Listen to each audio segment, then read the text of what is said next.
10,000 টাকার মধ্যে যদি তুমি ফুললি লোডেড স্মার্টফোন পারচেজ করতে চাও তাহলে তোমার বাজেটটাকে 20 না একটু বাড়িয়ে 22 করে নাও। তার কারণ তোমার জন্য নিয়ে এসে গেছে মার্কেটের নিউ ধামাল ইনফিনিক্স এর নোট এজ 5G।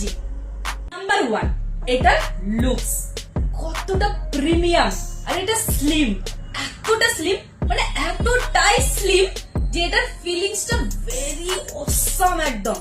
নাম্বার 2, এর ব্যাটারি, এই ভাই সাব এতে থাকছে 6500 mAh লং ব্যাটারি, সঙ্গে আবার 45 ওয়াটের ফাস্ট চার্জার। নাম্বার 3, এর ডিসপ্লে, এর ডিসপ্লে থাকছে কিন্তু সুপার 3D কার্ভ, সঙ্গে 1.5K AMOLED ডিসপ্লে থাকছে, সাথে আবার থাকছে 4500 নিটস এর আল্ট্রা ব্রাইট ডিসপ্লে।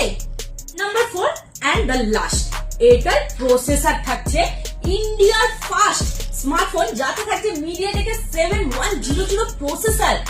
আর লাস্ট ওয়ান, এটা ক্যামেরা নিয়ে চিন্তা করো না ভাই, এতে থাকছে 50 মেগাপিক্সেলের এআই ক্যামেরা। তাহলে একদম ফুললি লোডেড ধামাল হলো তো? তাহলে তোমার বাজেটটাকে একটু বাড়িয়ে নাও। ক্যাশ নিয়ে টেনশন করছো কিন্তু চিন্তা করো না, ক্যাশ ছাড়ো, এটা তুমি ফিনান্সে পারচেজ করতে পারবে, সঙ্গে জিরো ডাউন পেমেন্টে আর জিরো ইন্টারেস্টেও। কোথায়? আরে কোথায় মানেটা কি, শুধু আর শুধুমাত্র মোবাইল প্লাজাতে অ্যাভেলেবেল থাকছে অল ভেরিয়েন্ট অল কালার্স, সঙ্গে কিন্তু লাইভ ডেমো অ্যাভেলেবেল থাকছে। তো ঝটপট চলে এসো মোবাইল প্লাজাতে।